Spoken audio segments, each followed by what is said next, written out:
Welcome back to Ruffner Racing. We're on part 4 of my attempt to build the world's fastest S197 Mustang. So far so good. You know, the car's a little bit dusty, but it has been sitting. We got it up on jacks. I went ahead and pulled the rear end apart. We'll go ahead and take a look at that.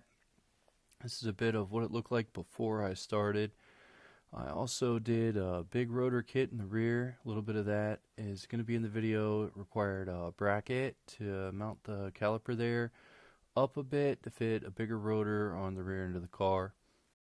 As you can see, the rear end was pretty rough when I got started, but that's okay. Everything seemed to be stock to the original car. The axle housings were bent, so I do pull the rear end completely out of the car, and I sent it to a shop to get it straightened out and built for me. There's a little bit of the fuel tank I took out of the car.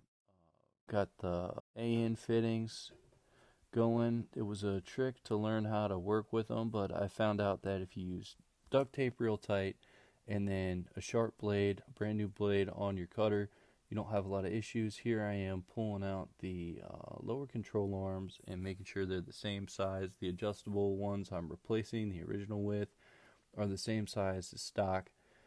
Kind of get just a baseline going. It's just important to make sure that both sides are the exact same length. That way you can keep your rear end square. There's the look at the new rear end with the extended ARP studs for my spacers and my big caliper kit, or big rotor kit rather. Basically, the spacers were actually just for the tire fitment. I have wide tires on the rear, and they wouldn't fit without 25mm spacers. You can see here I'm pushing the rear brake caliper back into place to fit new pads and rotors. Here's a good look at the rear end. I have everything kind of put together. It's not 100% straight yet. I'm still sticking out about a half an inch on one side compared to the other. There's a good look at the Steeda Adjustable third end link there on top of the housing. Good look at some of the other parts here. You got the BMR springs, the Viking shocks in the rear, the Steeda sway bar mounts, the solid sway bar mounts, and the adjustable pan hard bar I got from Maximum Motorsports. There's the big rotor, and I think I'm going to take a look here at the bracket as well that extended the caliper out to allow for a big rotor on the car. You can see the Viking shocks in the rear are adjustable. This is kind of a good look at how it came together. It's square right now, but it's not 100%.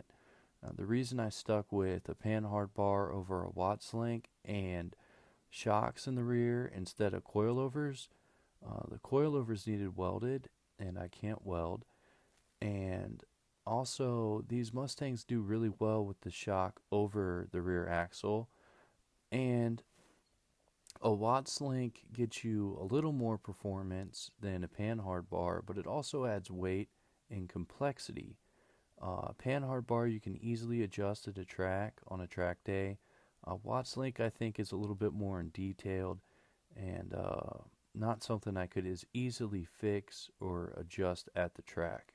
There's a good look at the adjustable control arms in the bottom there. Just an overall excellent setup. I'm very happy with how the car has come together. I think it looks really good. You can see there the knobs on the shocks. They're still adjustable to some degree. Nothing compared to coilovers. And the shocks I put on the rear did drop the rear end by about 1.5 inches. You can see here a friend said hello.